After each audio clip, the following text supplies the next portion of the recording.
Good morning. This is Derek Olson, the president of WorldOregon, and I'm happy to be starting today's virtual program. Thanks to all of you who are joined us today. This is our first time hosting through the Zoom webinar function as opposed to regular Zoom call. So we're still learning some of the bells and whistles for that. I thank you for your patience. With the webinar function comes the opportunity to ask questions through the Q&A, or you can also post things through the chat. My colleague Tim DeRoche, Director of Programs, will be monitoring Q&A and chat and be able to raise questions later to our speaker. Thank you for your membership in WorldOregon, for your support during this challenging time. If you're not a member, I encourage you to renew your membership at worldoregon.org. And if you're a member, can you please consider donating to help further our efforts? Your support in this time is greatly appreciated. And now, without further ado, I'm going to dive into the introduction and hand over to our presenter. Today's program is COVID-19's impact on immigrant and refugee communities.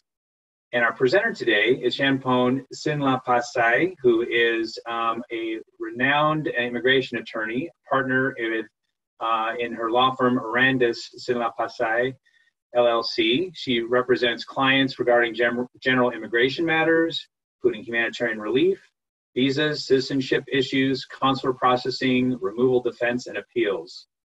She focuses her practices on assisting children who've been abused, abandoned, or neglected, and individuals who are survivors of domestic violence, serious or violent crimes, and human trafficking. She's worked closely with federal, state, and local law enforcement agencies and advocates to assist survivors of crime and to protect their victims' rights through the criminal, civil, and immigration systems. She received her JD from the Northwestern School of Law of Lewis and Clark College here in Portland, and is a member of the Cornelius Honor Society. She previously earned a BA in English and Philosophy from Santa Clara University in California.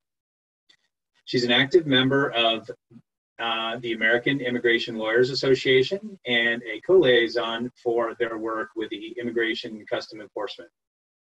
She also serves as the chairwoman for the Oregon Commission on Asian and Pacific Islanders Affairs and has been involved with the immigrant and refugee community for all of her life in Oregon and California.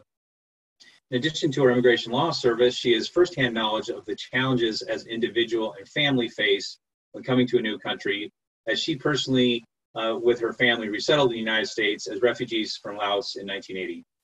It's a great honor to have this leading member of our board of advisors present today. Without further ado, the floor is yours. Thank you, Derek, and thank you everyone for participating in this very important conversation. As we start the conversation, I would like to have us imagine what life is like right now and how so much has changed in the world, not just us in the United States, but our global family. I always refer to us as being global citizens, and the way that we work and how we live, even the money that we spend, has a global effect. So I want us to start the program first by imagining everything that we've been concerned with, everything that we've had to change, all the people that we connect with, how we connect, our loved ones, our community members, and how we have been supporting each other. It's been very, very overwhelming for many of our immigrant and refugee populations. And this is important because how we in the community have taken care of each other, right? From a cultural perspective, many, including myself, live in multi-generational household. The concept of caring is not just self, but our collective community. So now I want us to think about, imagine yourself as a global citizen, thinking of all the loved ones that you have connected with and their family out of country, out of states, as we begin to discuss what it's like to reopen our borders, possibly reopening businesses, thinking about how families that are impacted, not just here in Oregon, but California, Florida, and all the rest of the states. Now I want us to imagine what that's like for people who are in war-torn countries, our refugees, who are literally in boats trying to get to a safe place, people who are sick, who are elderly, who are vulnerable, people who are currently living through situations of domestic violence, sexual assaults. These are very, very important because these are communities that often are forgotten. And what COVID-19 and the outbreak has created for us and made us really acutely aware of is the fact that our systems are truly broken. And what I'm going to talk a little bit about today as an outline is COVID-19 on our immigrant and refugee communities. And most recently, I'm going to start talking about the presidential proclamation that was signed and put into effect on April 23rd, 2020. What is really, really important about that proclamation is who is not included in that proclamation. The goal of that proclamation, as tweeted by the president, as well as cited by the administration, was economics, right? To make sure that we evaluate how we are gonna help Americans get back to their feet. Later on in the program, I'll talk a little bit about what that means. What is America? Who are Americans? And the impact that it's had on our frontline workers and our community. But what's important about that proclamation in its definition, and just so you know, it's part now and it's authorized by the American Nationality Act. And there's various sections now codified.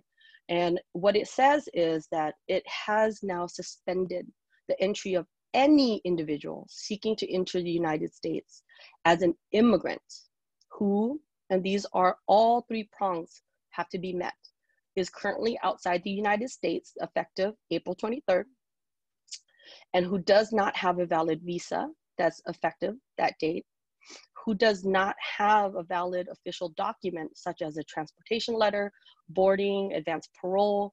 Any of those are very, very critical.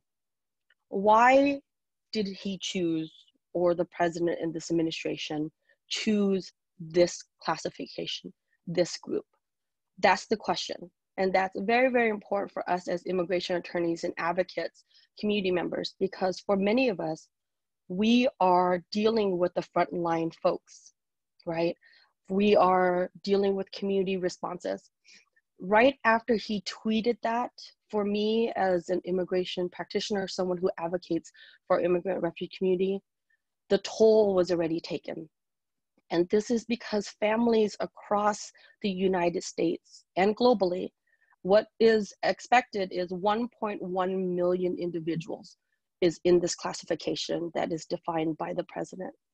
And what, as we mentioned, is the people who are targeted and excluded by this proclamation are your grandparents, your siblings of US citizens and legal permanent residents, children who are 21, even if unmarried, who have waited decades and years, right?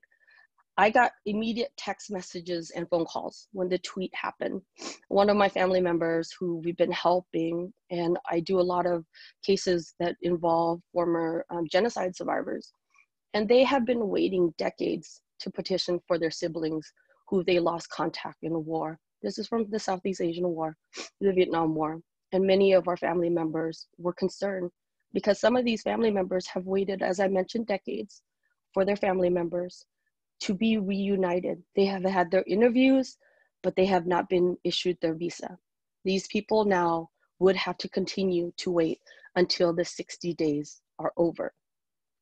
But the interesting fact about this is currently, although this proclamation went into effect, the questions that we as immigration attorneys and advocates have to ask is, why, if this is an economic proclamation, essentially to protect US workers, why is it that the H-2A program is still moving forward? These are seasonal agriculture workers. These are people who are picking our berries, doing our constructions, people who are brought in temporarily. Why were they not included? Again, why were not E1s, E2s, which are investors to companies or creating jobs in the United States, not included? Why are other family members allowed to move forward? There's a lot of discussion in our immigrant and refugee communities that the concern is that this administration, and specifically Stephen Miller, is trying to attack our family-based immigration system, which we knew about with the first travel ban in 2017. That was a conversation that's happening. But this is very, very drastic, and it's very hard for many of our family members who have been affected by this, right? We as practitioners in this field who are working the front lines really believe, and there has been a lawsuit by the American Immigration Lawyers Association and many other agencies already to try to stop this from being implemented. We believe that this is not rational, it's not productive, and that ultimately it will harm and use our immigrant families by furthering the xenophobic agenda that has long been standing of this administration. Reuniting families under immigration law and the Immigration Nationality Act has always been the heart and soul of immigration. Bringing families together has always been part of the process, because throughout history, we have brought in immigrants and refugees to help build our economy. Think about our railroads, think about ports, think about right now our high-tech industry, our nursing industry, right? And that is very, very important for us to consider why and how, right?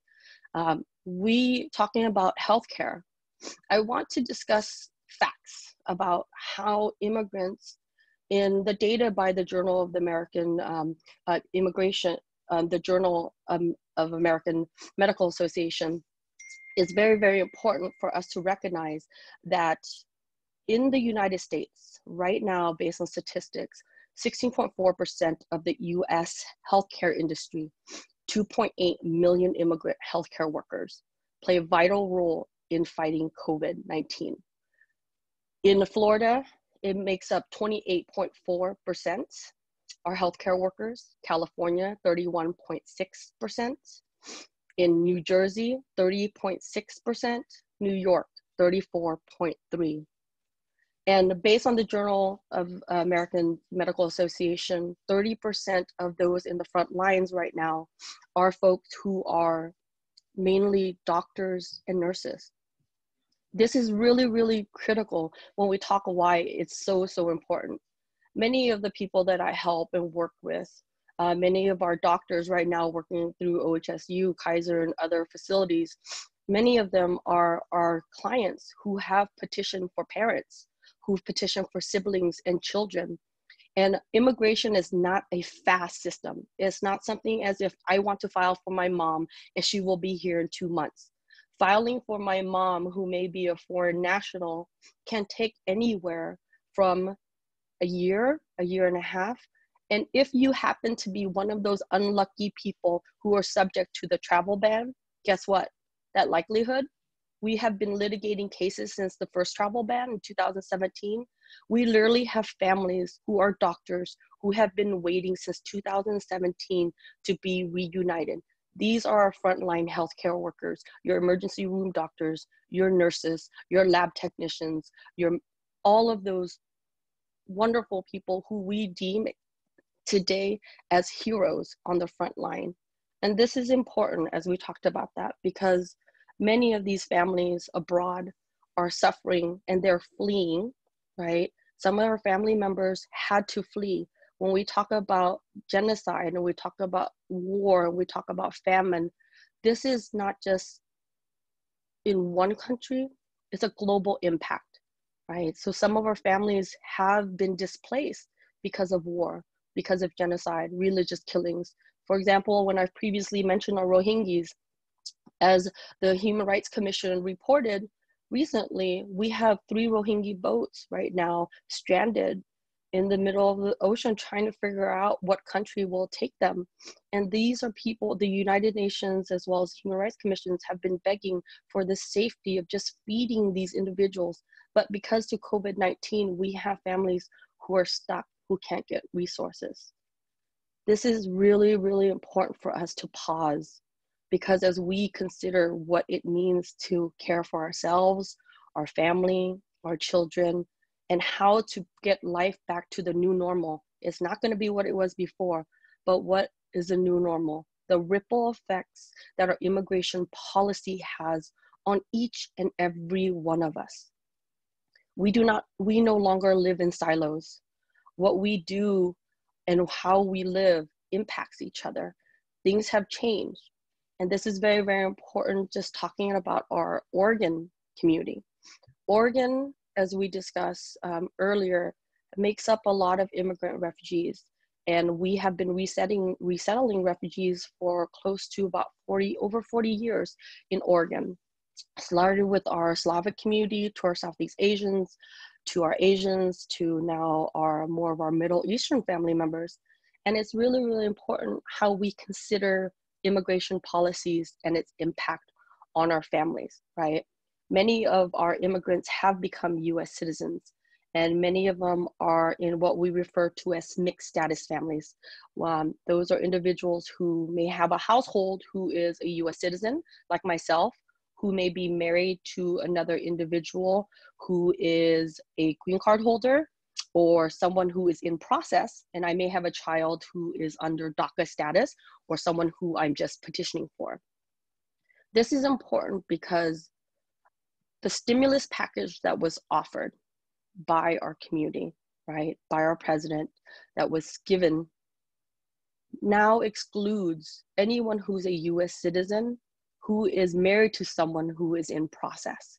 So that $1,200 that was so expected by our frontline staff who may have lost their work or their job, and they were in need of it to barely survive, to pay for rent, to pay for food, those individuals will not get the $500 for their children, the $1,200 for their spouse. They will not be getting a check at this point.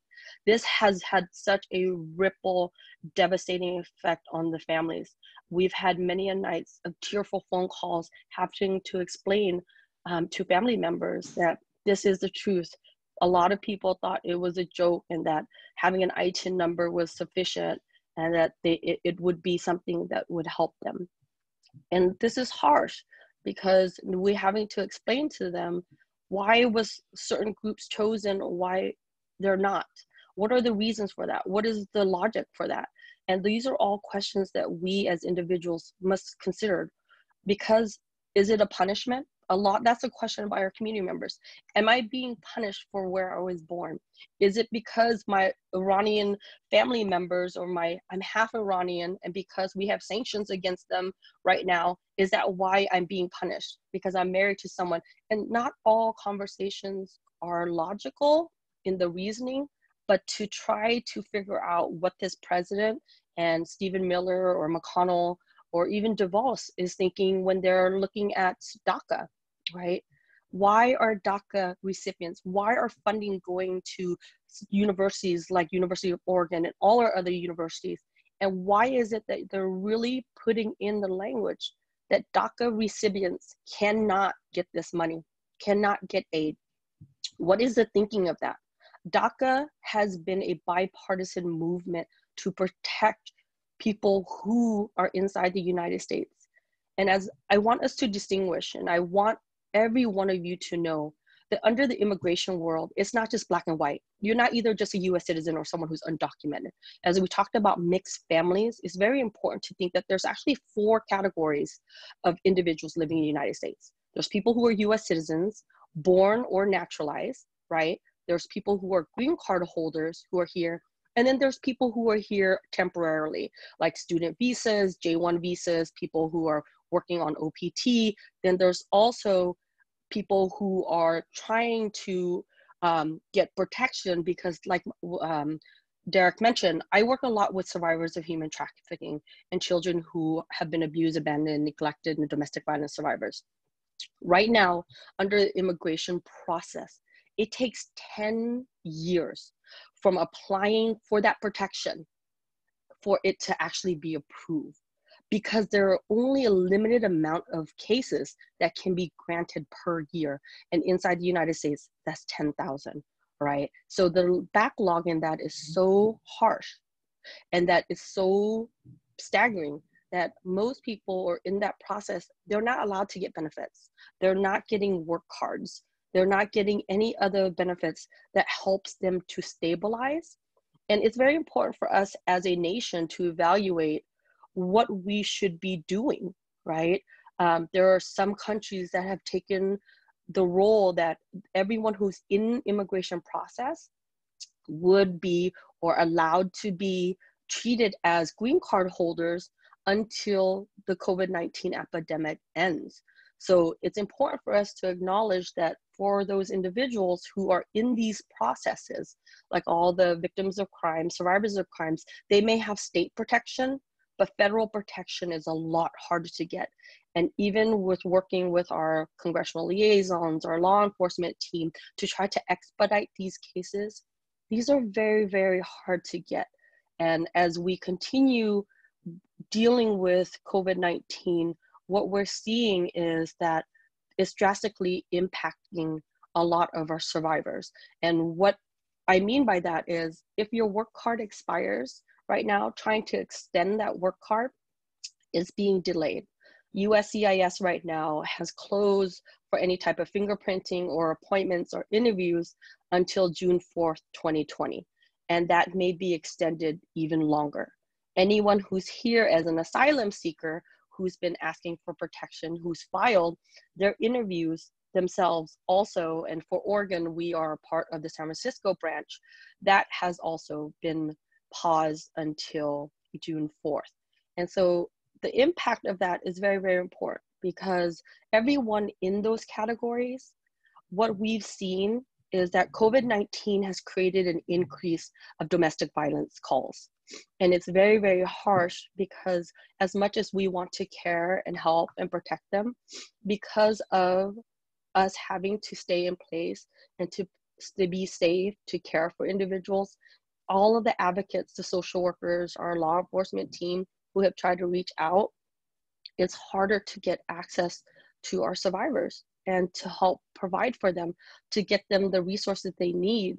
And USCIS has taken some precautions to allow right now for all of our immigrant and refugee communities to sign documents and to send them electronically.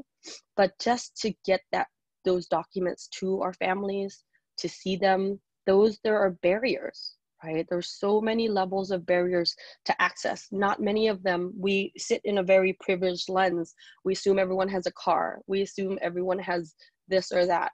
The most basic thing, some of our clients had to take 3 buses just to get to us.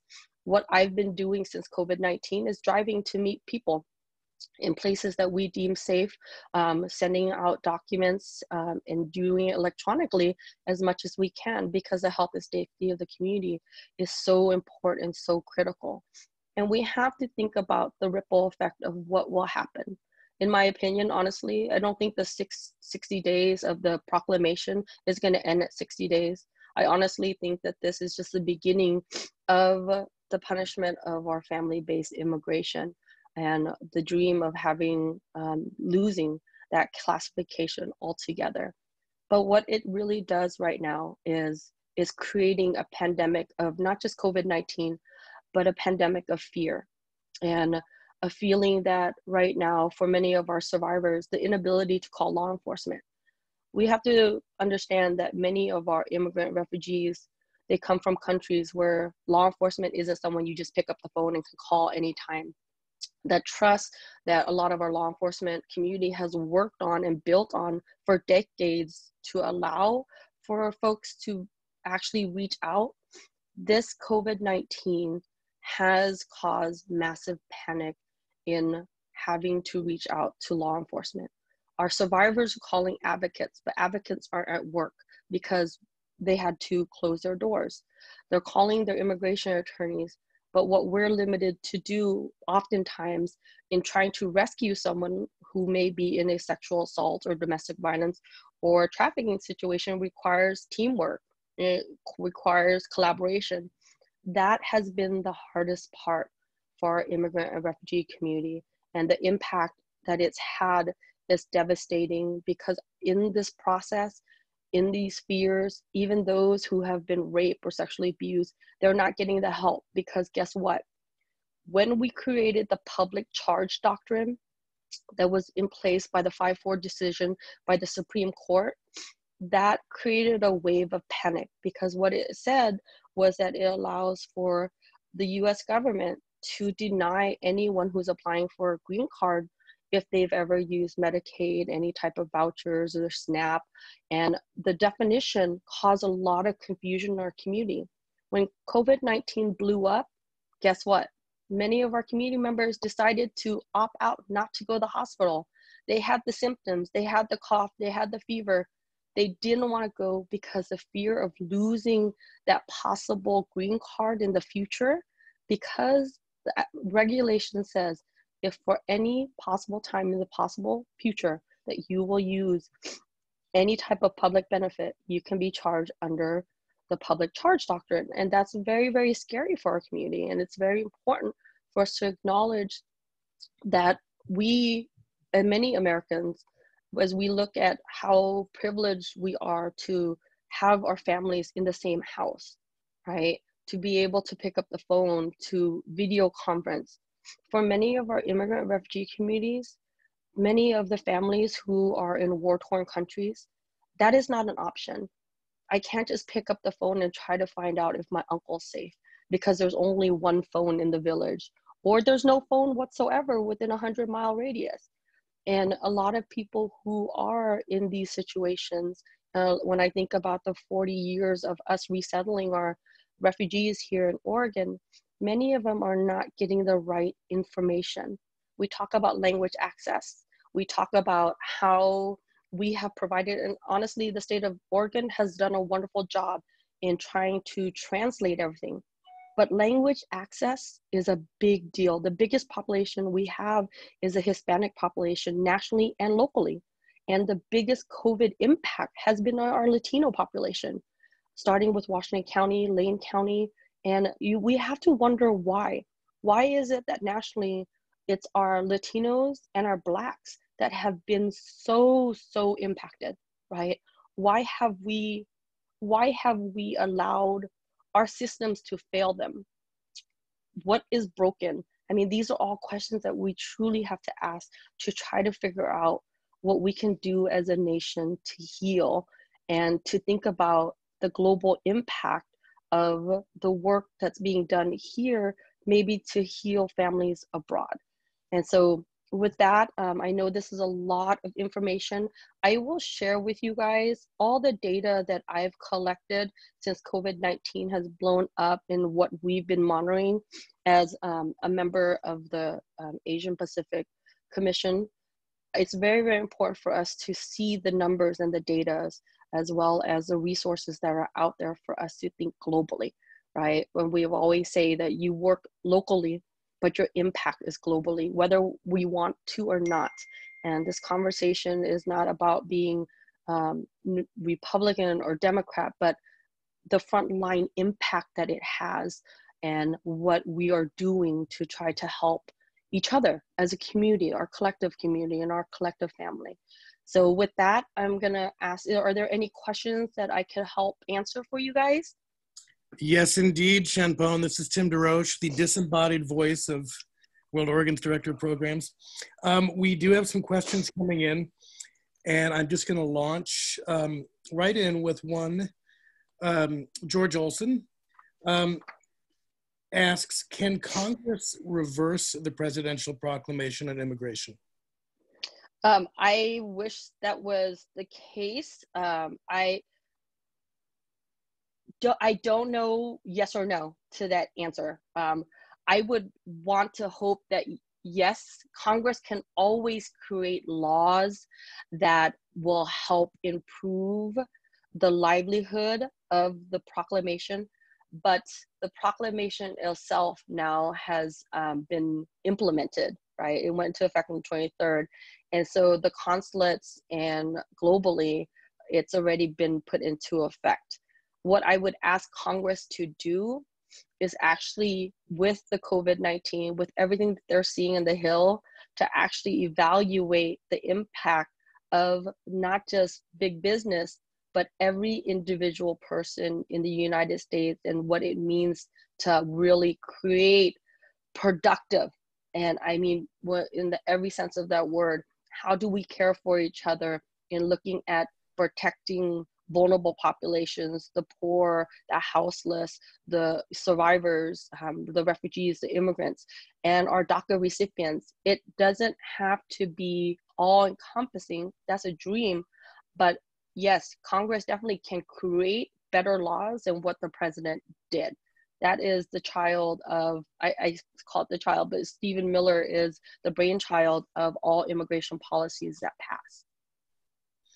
So Tom DeMeo asks, can refugees here legally with work permits file for unemployment if they lost their job? And also, will they receive stimulus checks? And he's referring to refugees who do not yet have their green cards, but do have work permits. So I'm going to break that question into two parts. So the first question is whether or not refugees can apply for unemployment. And I want to stress, and please make sure our community knows this, unemployment is not a public charge. Anyone who has a valid Social Security through DACA, through victims of crime, through refugee status, through asylum, if they are lawful to work with that authorization, that they can apply, right? And that is not going to be used against them. That's been a really big myth. And thank you, Tom, for asking that question. Refugees, yes, should be allowed to apply for the stimulus check. However, with that said, Tom, we've been trying to help our community members apply, and the process itself, and what we talk about language access, right? Not just translating the words itself, but actually having guide. And because we are locked down on home, a lot of our social workers have been working via phone, and we've been trying to guide them through the process. There's a lot of confusion because language doesn't translate, like our words don't always translate to what it is for a refugee community. It takes a lot longer, and trying to understand the questions to apply has been very confusing, and the forms have been very confusing. That's been the problem. So our president had intimated that he might tie COVID-19 federal relief to cities that have taken on sanctuary city policies that he doesn't agree with, and being punitive in how those are awarded. What does a municipality or a state government do with a situation like that? Sue them. I think that right now, what has been very, very evident and has been wonderful is that you have seen local governments take charge in protecting their community, in advocating for them. And there have been articles written to collect the data of how different countries as well as different states in the United States have taken charge to care. And what they've done was not just protect immigrant and refugee communities, but created universal policies to help small businesses, to work with folks who didn't get the PPP, to work on making sure that in the state of Oregon, what was wonderful is that they made sure that every person who got tested was classified in a way that it was not ever going to harm them under public charge.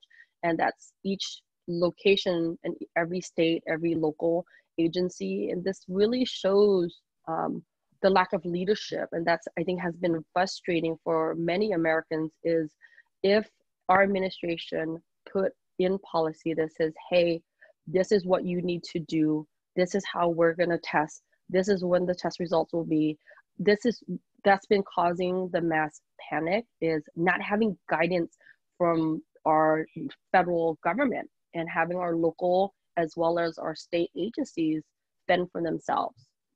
So passing laws, litigating has been some of the best remedies, is challenging what's been done.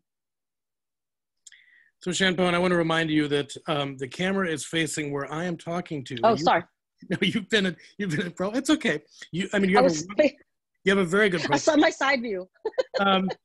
So I'm wondering, when we look across the national landscape, we've got certain communities that I think are, sort of beacons for successful integration of and embrace. I mean, from a cultural stance, all the way, through economic development. In terms of working with immigrant communities, I think about Lincoln, Nebraska, and the Yazidi community, the Somali community in Minneapolis, Dearborn with the Pan-Islamic community. How is Oregon faring compared to other cities in terms of thinking about civic engagement and cultural participation in some of these issues? I think that we have done a better job than we have historically. And with that said, COVID-19 has really brought into the front lines how we react as a state. We can always do better, with that said, and that's always us being very critical and reviewing how our tests as a state and our tests as advocates is how we impact the people who are really suffering, right? How many people get to benefit and care for it. We as a state created and implemented policies where our NGOs, our nonprofits, our advocates, even our legislators have been proactive in getting feedback from communities who are impacted. With that, like Senator Demrow creating what we call the recredentialing program that has now also been part of the national networks, because we have brought in refugees for the last 40 years, but not all refugees are uneducated. That is a total myth. We had doctors, we had surgeons, we have engineers, we have psychologists who are bilingual, bicultural. They would be such an asset to our community. And as we talked about the JAMA report, when they did the report, it revealed that most of our doctors and nurses, our therapists, they were bilingual, which served our community and our policies better. We have to think outside the box when we look at laws and policies and why it's really, really important for us to evaluate how it impacts our state, but also the ripple effects that it can be used as a model for other states. One of the, I think one of the great pleasures of programming issues in this city is, I think fundamentally we have a culture of care. And I think one of the big questions that I hear a lot is how can people be allies? How can we step up? How can we show up for others in a debate that is playing out in some really complex ways? I mean, from an uptick in hate crime to, you know, a fear of leaving homes. What are the things that Oregonians and Portlandians and, you know, people in the region can do to support our neighbors at this time? I think the most important thing that we can do is actually continuing the conversation and not blocking each other out, right? Just because we don't agree with how we think or what we've known, we are byproducts of how we're raised, what we have been taught, whether it be from our teachers, our families, our neighbors, our culture, what we are told over again by different regimes. It's important for us as Oregonians. I think Oregonians have been so amazing at it, and there's always room for improvement, but we've acknowledged the diversity that's here in Oregon. And as we see that our housing prices have escalated so much in our metro area, a lot of our smaller rural communities are opening their arms to in actually engaging in our immigrant refugee community. And we talk about how as they move around the state, how that changes. And our communities are changing for the good. And there are going to be rough patches. You know, as our Somali families always say, it's really hard and weird being the only Somali family walking through grocery stores with all eyes staring at you, but creating dialogue and the compassion and the empathy that we naturally have as human beings to care for one another is so critical. And that's something that we Oregonians, but also the rest of the nation, I see that under COVID-19, we talk about the bad, but there's also been an uptick of caring for each other as neighbors, you know, sharing food. I think the greatest example that we see are in poor nations.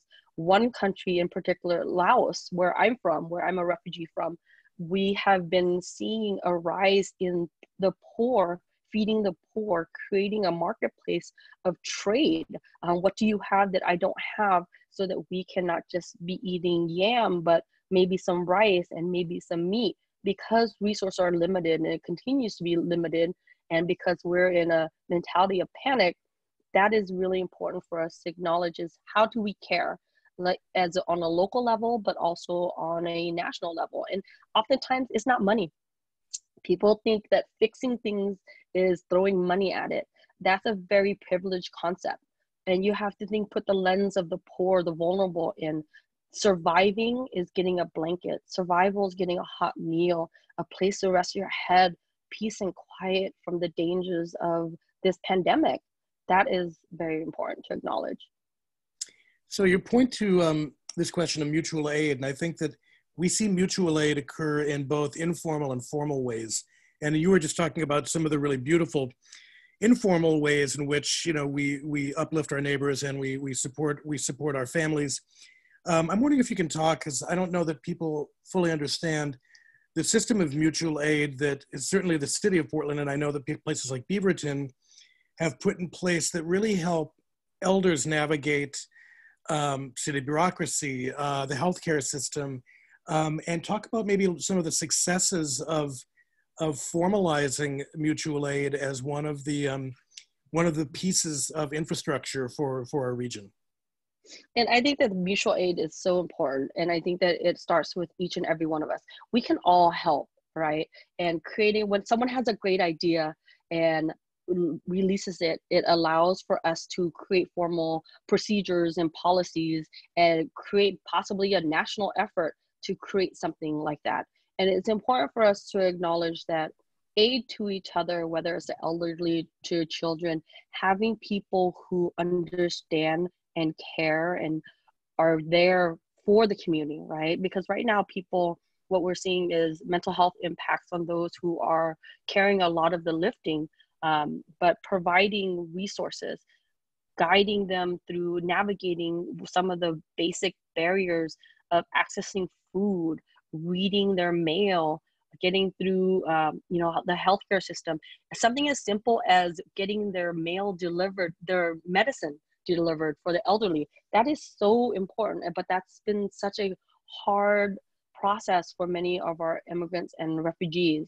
And it's very important to acknowledge, and you mentioned this earlier about what COVID-19 has done in terms of the racial spectrum. Many of our immigrant and refugee communities, especially our Southeast Asians and our Asians, have been severely impacted. Our API hate crimes have reported over 1,500 of our immigrant communities that have been assaulted, and they have been verbalized and harassed. Businesses have broken into. But what I also want us to acknowledge is that COVID has also created a program of allowing hate to thrive in the workplace. That is very, very scary. That when we read the data and statistics from the API journals, that 40% was private businesses discriminating against their own employees, telling them that they couldn't come to work, they couldn't help certain people, or they had to enter in certain doors, they had to work in certain sections. That, by all means, as you and I know, that is discriminatory. That is civil liberties at its best. And it's important for us to see that when we talk about aid and care, we also talk about why do we even need that, right? Why are we as a nation having to create this? It should be a natural thing to want to help each other. So hopefully that answered it. Sure. We have a really good, just nuts and bolts question from my dear friend Nim. Is there a website or websites that contain legal and healthcare resources for immigrant refugee communities to go to? Yes, Nim, what I will do is I'll share links that has been created through many associations and programs, and they're in multiple languages, which is wonderful. And I think that's one of the positive things about that's come out is COVID-19 has created a lot of pro bono programs out there that will translate documentation, resources, but also for us to collect data, report hate crimes. These are all things that are out there, and I will share that with the group. So Tom DeMeo has a follow-up question on the question of the stimulus checks. So if they filed a tax return for 2018 or 2019, they should get a check in their account, correct? But if they were not employed, would getting a check be considered a public charge benefit, thus putting them at risk? At this time, Tom, we don't know how all of this will play out. Our legal minds are all coming together to evaluate case by cases.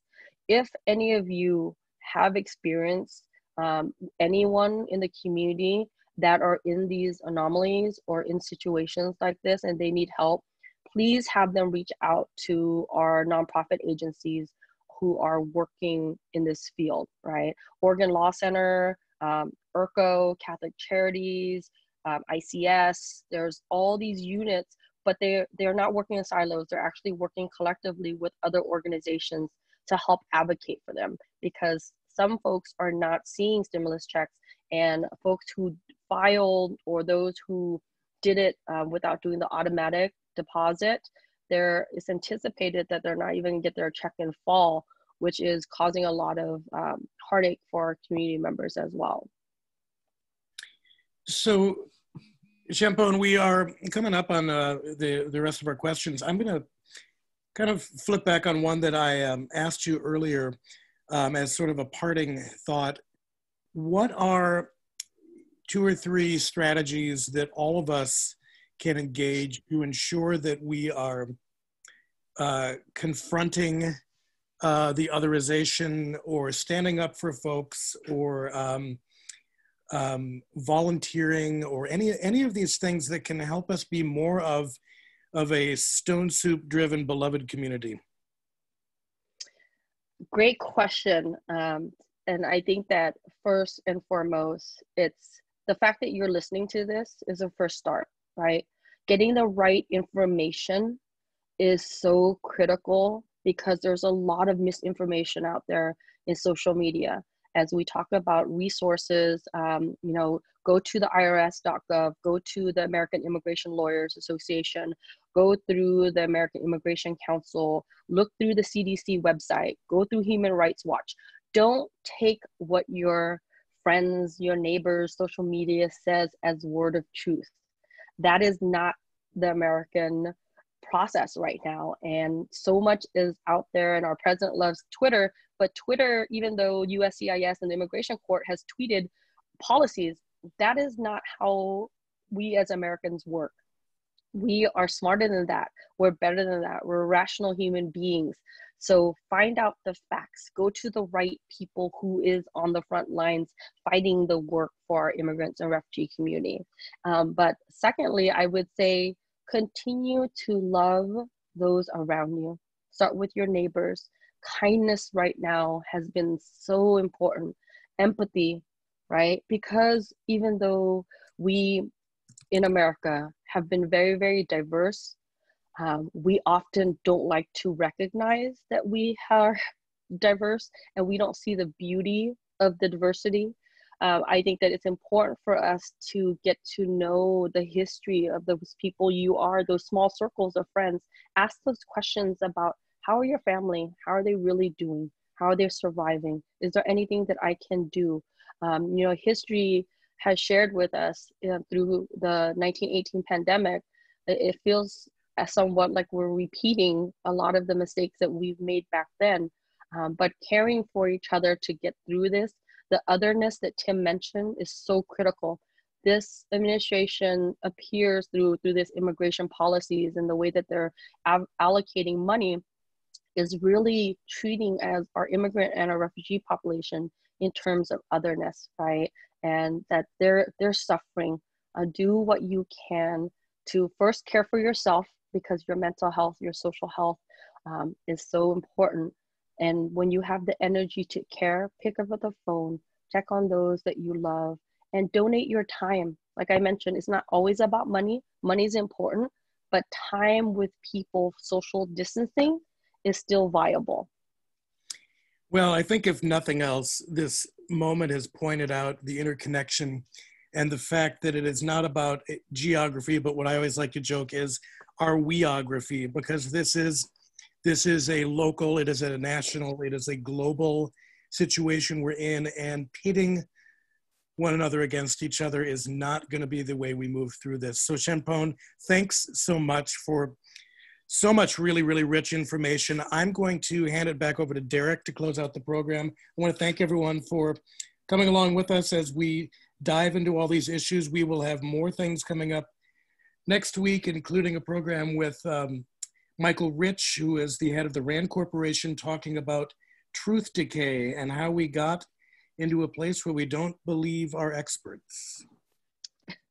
Thanks, Tim and Chanpone. It was a real honor to have you speak for us today. And thank you for your service, not only on the Board of Advisors for WorldOregon, but your larger service to the community here in Oregon and throughout the country. Thank you to all of you participating today. As I mentioned at the top, this is a challenging time, not only for individuals, but organizations as well. And we appreciate you renewing your membership or donating online at worldoregon.org. Stay tuned for an e-newsletter that will come out with the events coming up next week. We're trying to program them as fast as we can to stay up with the changing impacts of COVID-19. Stay safe, stay healthy, and we'll see you next week. Bye-bye.